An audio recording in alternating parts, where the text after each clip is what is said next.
All right, it looks like we're live. Yay. Hi there. For those of Hi. you that don't, hi Susan. For those of you that don't know me, my name is Galit Ventura Rosen, and I'm a women empowerment and business mentor. And one of my passions of many is spotlighting amazing women entrepreneurs that are truly living their passion and purpose and out there serving. So I'm so excited to have Susan, and it's pronounce your last name for me, Yockey. Yep, that's Did I right. do it right? Yeah, Uh-huh. Yep. it's so important for me because my name is so different to really Uh-huh. get the name right. So I've got Susan Yockey here, and I'm going to go ahead and quickly read your bio, and we're going to get started on the All right. amazing topic that we have today. So Susan is a business and life coach and a speaker, a proud mom of 5, wife, and grandma. And you have a 3-year-old and a grandchild, right, Susan? Yes. You're Yes, I do. amazing, amazing, multitasking women. Yeah. Through our own healing, Through her own healing, she has overcome childhood traumas, homelessness, addiction, and physical pain. And Susan's mission is to eradicate the negative patterns and limiting beliefs holding people back from their highest potential. Through her coaching, she empowers others to create a powerful, bold, and courageous future. Oh, I love those words. We'll get started with that in a second. But bold, courageous, powerful. Wow. Yes. So please tell us a little bit about how you got to this journey. And I'm really excited to get started on talking about our topic today as well as your summit. Yes. All right. Well, my journey began 9 years ago. My life was just at a point where, and I'm sure there's lots of people who get to a point of life where, like, is this really it? Is this my life? And what am I going to do about it? And I was really searching, and I had already started on the journey of like looking at my life from a different point of view. Mhm. And I was actually at one point told, your past is your past, just let it go. And so what caused some stuff was I actually let it go and just forgot that I had one. Mhm. But what was happening was is I never dealt with the underlying issues, those root causes of how my life was going daily.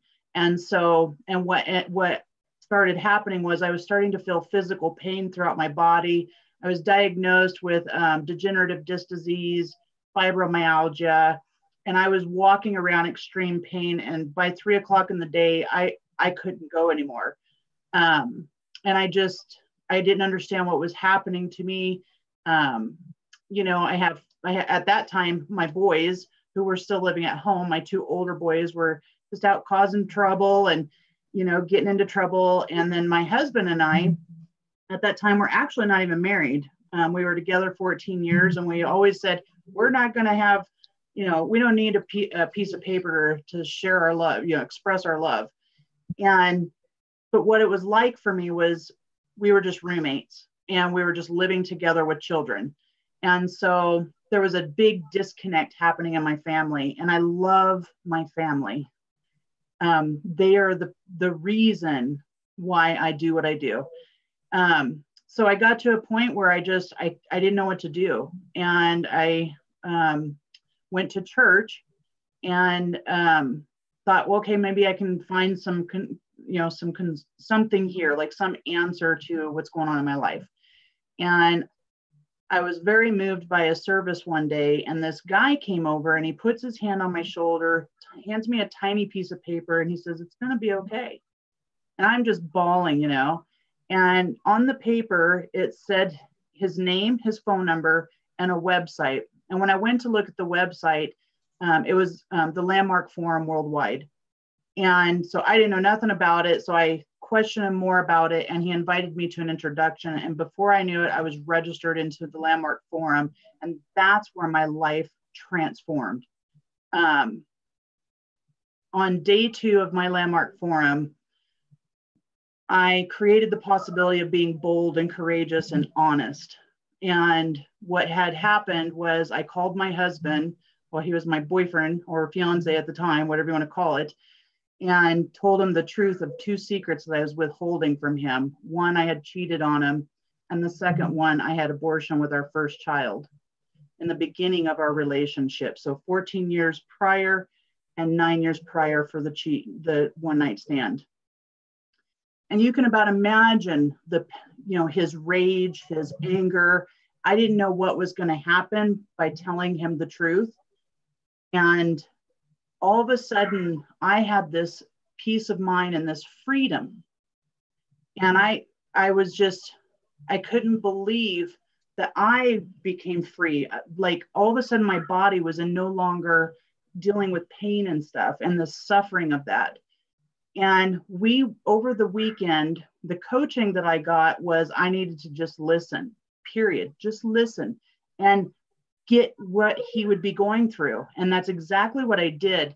And by my Tuesday night, he proposed to me. Oh, that's so wonderful. Yeah, and professed his love. And we got married, and we have the most juicy relationship of communication, aliveness, fun, and we just like totally embraced our love. Sure. And you wouldn't have expected something like that after telling someone something so... Not in your mind, at least. Right. Not in your mind. So it sounds like, in all honesty, your journey has been one of acceptance, peace, forgiveness of yourself. Yes. Oh my gosh, huge. And then recognizing that if you went through all the things that you've gone through in your life, the key for me and everything that you just said, aside from the things that you've gone through, and everybody's got their own set, of course, and you know that, is that you chose to accept who you were and recognize that continuing to throw your past under the carpet is not the solution. It actually hurts you. It actually, I don't care who you are. If you're throwing your past underneath your carpet and not dealing with it, it will show up in some shape or form. That's right. So you learned that on your own. Yeah. And so that journey led you to your passion. Yes. So tell us a little about that. So I wanted to just add to that. Sure. Not only was I dealing with the physical pain, because I was in so much pain, I started taking pain medications. Oh, of course. And so then I became addicted to pain medications. And so, which is common. That's to shield the pain. When actually the physical pain is not physical pain because something's wrong with you. It's physically because you're not dealing with your stuff. Right. Yeah. And so, and over the 8 years of doing the work and the healing of my past, which is really all in my head, I've been able to distinguish addiction and pain and suffering, and really got that I make it all up. I'm the only one who's making any of that up. And so that's where I was like, oh my gosh, like I've got to spread the word. Like we got to get this message out there. Amazing. And so when I've been doing the work of healing, I've overcome all those things.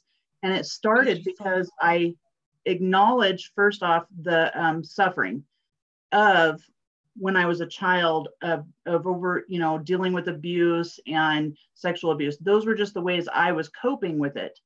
And so the first powerful thing, like you said, was accepting it. But the second powerful thing that happened was finding compassion for the abuser or those people that hurt me, and getting what their life must have been like, and actually feeling the anger and the hurt and the shame and the guilt that surrounds all of that, and embrace it. And thank you for those things happening to me. Which, Susan, that for a second, I'm going to stop you, because a lot of people are going to think, well, that's kind of weird.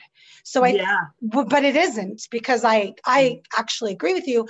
But it's so interesting that you say that, because one of the things that I always say, and especially because I have a master's in therapy and I was practicing, is that when we're hurting from what somebody did to us, and it was done to you, they don't know we're hurting. They don't know that they're still affecting us. They've gone on with their lives, whatever that looks like. Obviously, we don't want to know, and we don't care, but we are allowing them to still continue to have power over us from that moment that they hurt us or did something to us. And we don't realize. So when you say to somebody, I learned to have compassion for them. I learned to forgive them. A lot of people will listen and say, are you nuts? They don't deserve that. That's When right. they don't realize that that actually benefits you as a victim, as Yes. the one that was hurt. Those people that hurt us, they don't care. They don't know. No. They don't nothing. Nope. It's about you. So really, Yes. that compassion and forgiveness was within yourself. Right. And I took it a step further by asking them to forgive me.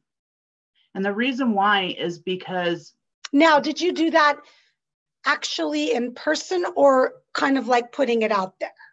I put it out there because Yeah. I don't know those people. Of course. And I just wanted to make that very clear because somebody watching might go, wait, no. Again, this is about you. Yep. You put out there, I forgive you. Yes. And that in itself, just saying those words out loud, if anybody's watching and has been a victim of trauma or abuse or anything, please recognize that even just, I mean, I just got chills saying them. Yeah. And you say out loud, I forgive you. There's this energy that just changes. Yeah. And so for you, what was that like? It was like, I really went into this mode of freedom. Like I experienced myself as being fully free, and having peace of mind and aliveness. And some of those people who I can actually say, I have asked them to forgive me. One of, not that my family members molested me or anything like that, but just to heal an old relationship, not having a father and meeting him at 18. I asked him to forgive me because I've been making him wrong for not being there for me. And yeah, that's so different though. Yes. Yeah, that's so healthy. And so there's a lot of freedom definitely in forgiveness. And what I done was I journaled it. I wrote letters to these unknown people, and I, believe it or not, I actually mailed them out because it's about what you're, telling your mind. It's those images that you're putting out there, that physicalness of like surrendering. You physically surrender to your highest good. Absolutely. And so it's the action that I took that really put it out there into the universe. It says, I really want this freedom. And so let's break down a little bit of this, because I think that there's so much that can be learned from your experiences with those watching. And that truly is why you're here. Yes. What I want to explain to a lot of the people that are watching is sharing these stories of trauma, of things that we've gone through, of mistakes that we've made, because we're all human and we've all made them, isn't so, oh gosh, I have to share this. If anything, it's the hardest thing in the world. But someone like Susan shares this in hopes that somebody watching, somebody talking to her, somebody working with her will learn that the past, a lot of times, and I think our topic is how the past and how it plays a part. Yes. Right? Yes. So I love some of the things you said, and I just kind of want to put them in perspective so someone watching can say, okay, I can relate to Susan, and I've gone through some things, and I'm still allowing it to take me over. And it happened 10 years ago, 15 years ago, 20 years ago. So the things that I heard you say is acceptance that it happened to you. Yeah. Forgiving yourself as well as forgiving those that hurt you. Yes. And then it sounds like some of the tools you used, which for each person is different, but I love yours, is journaling, writing letters. And I've heard a lot of people write letters and never mail them out, and that's fine.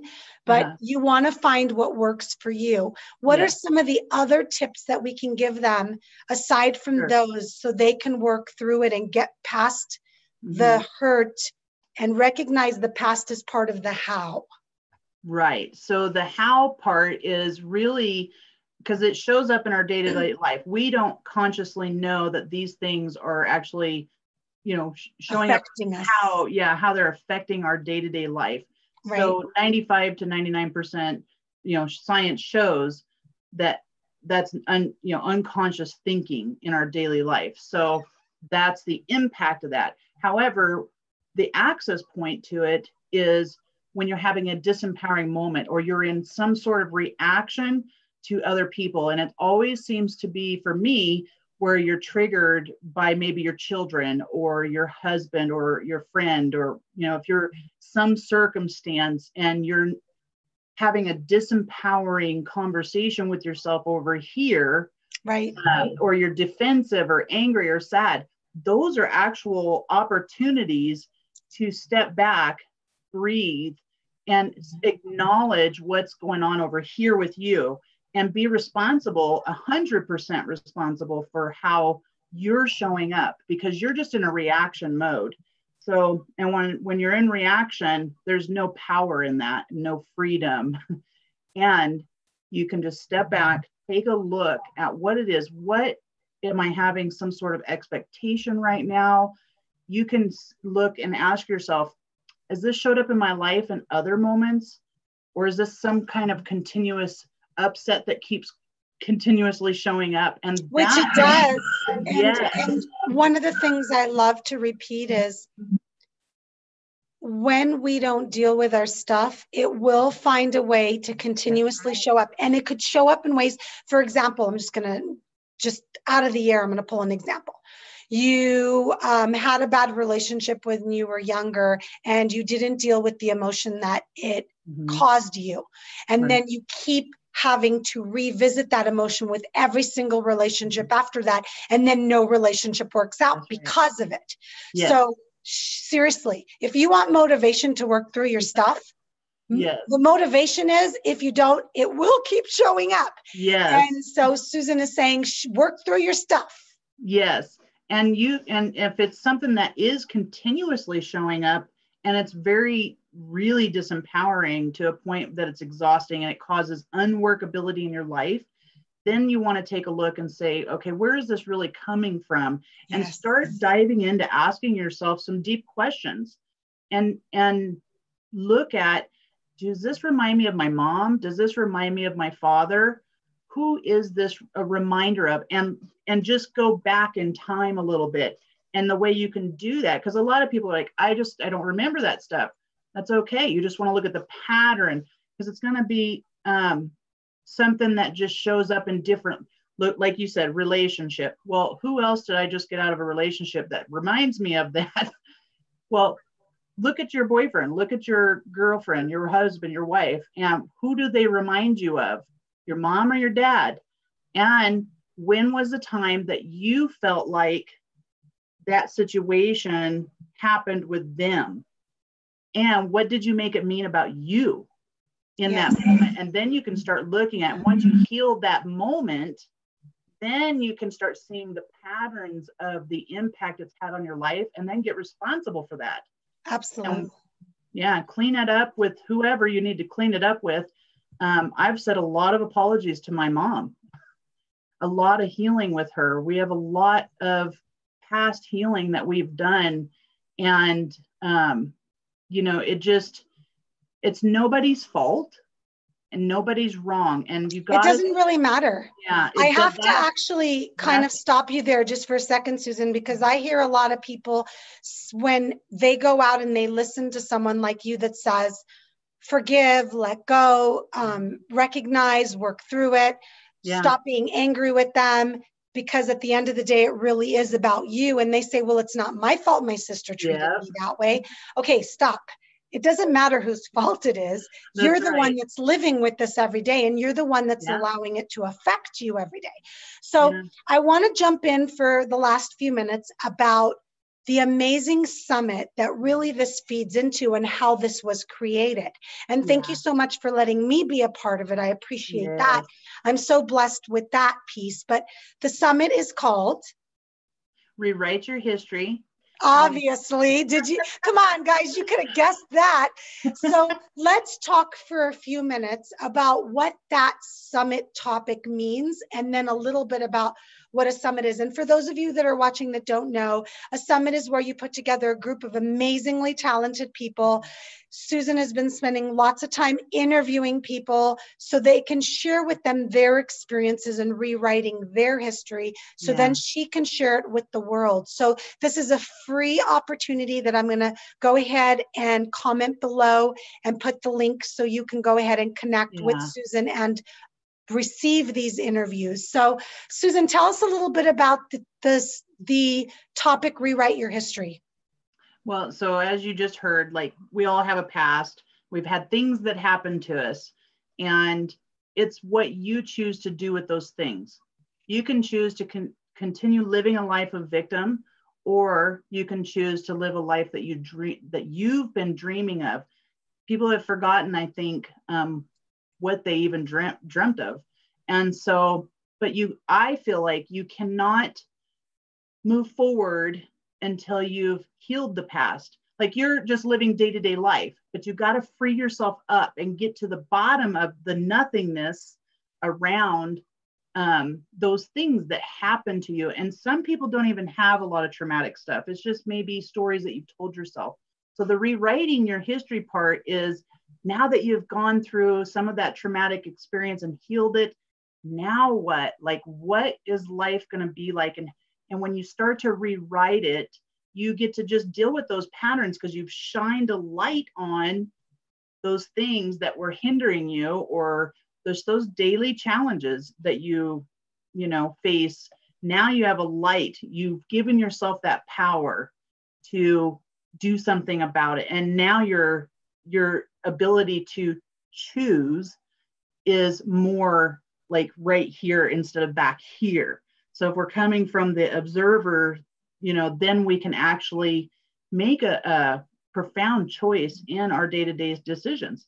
Absolutely. So your history is very powerful because especially, and I want to thank Galit too, because we've got some amazing people on this summit who are going to share with you, who also had experiences throughout there. And there's a variety. I love the variety. I'm sure. Yes. And then they share with you those tools. Like I just shared with you some tools that I used and on a regular basis, actually, how to work through those things. And the rewrite your history part is your work. Like you get to do that and live a life of being bold, powerful, and courageous. And that's the life that I get to live. I love my life.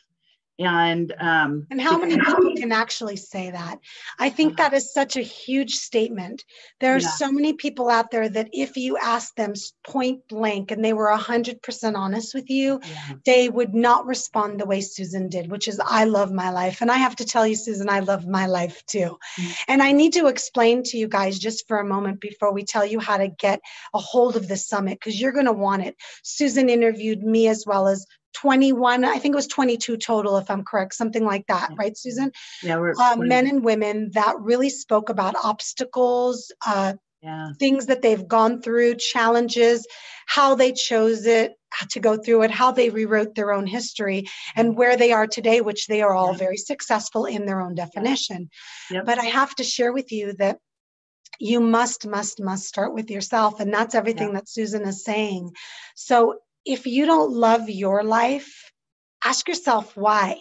And I have to tell you, Susan and I love our lives because we've done the work and we do the work every day. We don't live some perfect life. It's just that we do the work every day and we've done the work every day. And when I say the work, I mean within ourselves.